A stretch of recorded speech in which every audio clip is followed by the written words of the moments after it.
દરેક સ્ત્રીઓએ શિયાળાની સિઝનમાં કમર ઘૂંટણના દુખાવા થતા જ હોય છે અને ડિલિવરી સમયમાં પણ તમારે આ ખાવું જ જોઈએ. હેલો ફ્રેન્ડ્સ, તમારું સ્વાગત છે મારા ઘરનું જ કિચનમાં. આજે આપણે બનાવીશું કાટલું પાક, જે અનેક ઔષધિઓ અનેક ગુણોથી ભરપૂર છે અને તમે આને બત્રીસું પણ ખાઈ શકો છો. એકદમ સોફ્ટ બનાવીશું અને સુવાવડમાં ડિલિવરી પછી બધાને ખાવું જ જોઈએ. તો ચાલો બનાવી. એના માટે આપણે 1/4 કપ ગુંદર લેશું. તમે કોઈ પણ ગુંદર લઈ શકો છો, પણ જો તમે સુવાવડ અને ડિલિવરી પછી ખાવાના હોય ને તો સેવઈ ગુંદર આવે છે તે લેજો. અહીંયા મેં સાદો બાવળિયો ગુંદર આવે ને તે લીધો છે, એનો પાવડર કરી લેશું. અને હવે સુવાવડ સમયે શરીરમાં દુખાવા થતા હોય ને તો એના માટે આપણે એડ કરવાના સુવા દાણા, જે ખૂબ જ સરસ બાળકોને પણ હેલ્ધી બનાવે. અને સુવાવડ વખતે જો તમે ન ખાધા હોય તો પછી પણ તમે ખાઈ શકો. અને ખાસ કરીને આ જે કાટલું પાક છે એને સ્ત્રીઓને જરૂરથી ખાવું જ જોઈએ, બધી સ્ત્રી ખાઈ શકે. તો આ રીતે અધકચરો આપણે પાવડર કરી લેશું સુવા દાણાનો. અને હવે એને પણ એક વાસણમાં કાઢી લેશું. પછી થોડા ડ્રાયફ્રૂટ એડ કરીશું. તો બદામ, કાજુ હું લઉં છું અને એનો અધકચરો પાવડર કરીશું. થોડો એનો ક્રંચ રહે ને એ રીતે, તો ખાવામાં ખૂબ મજા આવશે. ડ્રાયફ્રૂટ ઓછા કે વધારે તમારી ચોઈસ પ્રમાણે તમે આમાં એડ કરી શકો છો. હવે આપણે કાટલું પાક બનાવવા માટે અહીંયા મેં 3/4 કપ જેટલું ઘી લીધું છે. એકદમ જામેલું ઘી છે અને જો જરૂર લાગે ને તો તમે 1 કપથી પણ વધારે ઘી એડ કરી શકો છો. ઘીને સરસ એવું મેલ્ટ થવા દેશું. આ કાટલું પાક છે ને હું ઘઉંના લોટમાં બનાવું છું. તમે અડદના લોટમાં પણ બનાવી શકો છો. કાઠિયાવાડી લોકો તો અડદના લોટમાં સુવાવડ કે ડિલિવરી પછી ખવડાવતા હોય છે, તો એમાં પણ તૈયાર કરી શકાય અને ઘઉંના લોટમાં પણ કરી શકાય. 1 વાટકી મેં અહીંયા રેગ્યુલર રોટલીનો લોટ લીધો છે. જે વાટકીથી આપણે ઘી લીધું હતું ને એ જ વાટકીથી લોટ લીધો છે. સરસ રીતે આપણે શેકી લેવાનો છે. તો તમે શિયાળાની સિઝનમાં કાટલું પાક બનાવો છો કે નહીં, કમેન્ટમાં ચોક્કસથી કહેજો. અને હા, મારી રેસીપી તમે કઈ સિટીમાંથી જુઓ છો ને એ પણ મને કહેવાનું બિલકુલ ભૂલતા નહીં. હવે અહીંયા તમે જુઓ, જેમ લોટ શેકાતો જશે ને એમ એમાંથી ઘી છૂટું પડી જશે. અને જે વાટકીથી આપણે ઘી એડ કર્યું હતું ને એમાં 2 ટેબલ સ્પૂન જેટલું ઘી વધ્યું હતું, તે આ સમયે એડ કરી દઈશું. થોડો લોટ શેકાય ને પછી, એટલે ઝડપથી ઘી છૂટું પડી જશે અને તમારે કોઈ એક્સ્ટ્રા ઘી પણ એડ નહીં કરવું પડે. તમે જુઓ, મેં ઘી એડ કર્યું એટલે લોટ સરસ એવો લાઇટ અને ફ્લફી થવા લાગ્યો ને. બસ આ રીતે હવે કન્ટિન્યુઅસલી ચલાવતા રહેશું. અહીંયા જો ઘીની જરૂર પડશે ને તો આપણે આગળ થોડું ઘી પણ એડ કરીશું. હવે આપણે જુઓ, સરસ લોટનો કલર ચેન્જ થતો જાય છે ને, હજી લોટનો એકદમ બદામી કલર જેવો બની જાય ને ત્યાં સુધી એને શેકવાનો છે. થોડો ડાર્ક કલર હશે ને તો ખાવામાં ખૂબ મજા આવશે અને કાચો હશે ને તો ક્યારેય પેટમાં પણ નહીં દુખે. તો અહીંયા તમે જુઓ, પરફેક્ટ શેકાઈ ગયો ને.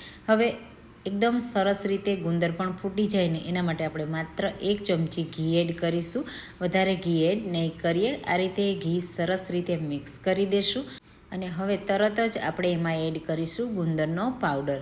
એટલે સરસ રીતે ફૂલી જશે અને બિલકુલ કાચો પણ નહીં રહે. સાથે સુવાદાણા પણ એડ કરી દઈશું, એ પણ બિલકુલ સરસ રીતે શેકાઈ જશે, બિલકુલ કાચા નહીં રહે.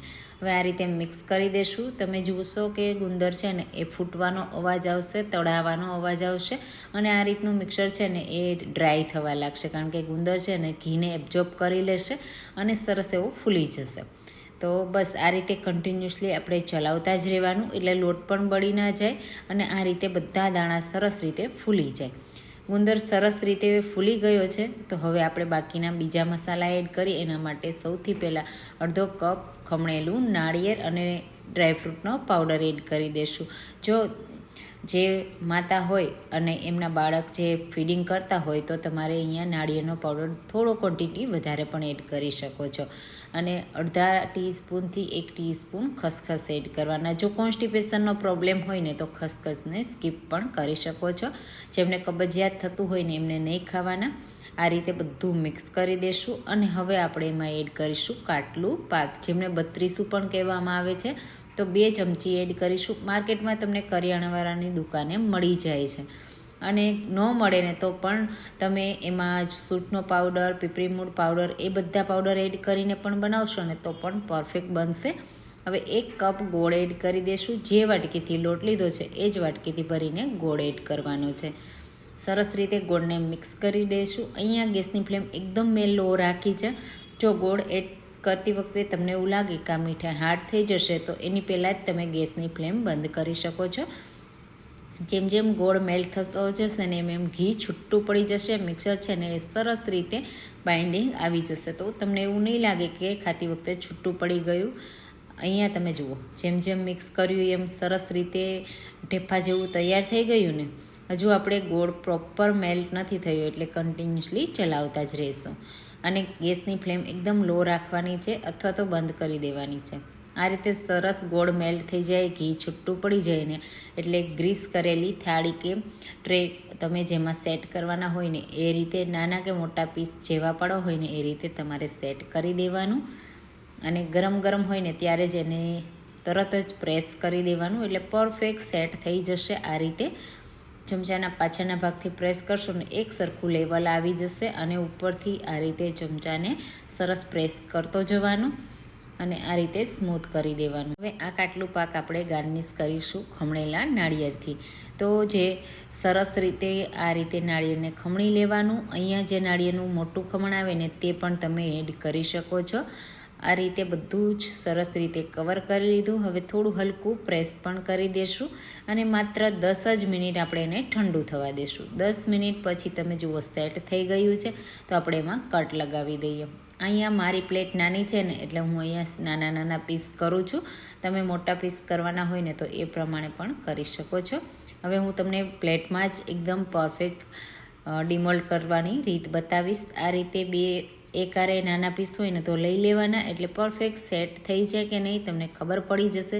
તમે જુઓ એકદમ પરફેક્ટ આપણું કાટલું પાક રેડી થઈ ગયું છે. તો ઠંડીમાં જરૂરથી જરૂર બનાવજો, બધાને ખવડાવજો. ખાસ કરીને સ્ત્રીઓને જરૂરથી ખાવું જોઈએ. તો તમને આજની આ કાટલા પાકની રેસીપી કેવી લાગીને મને કમેન્ટમાં ચોક્કસથી કહેજો. જો રેસીપી ગમી હોય ને તો લાઈક કરજો, શેર કરજો અને મારી ચેનલને પણ સબસ્ક્રાઈબ કરજો જેથી આવી નવી નવી રેસીપીઓ તમને મળતી રહે. તો તમે જુઓ કેટલી સુપર સોફ્ટ બની છે. તો ટ્રાય કરજો. Thank you for watching.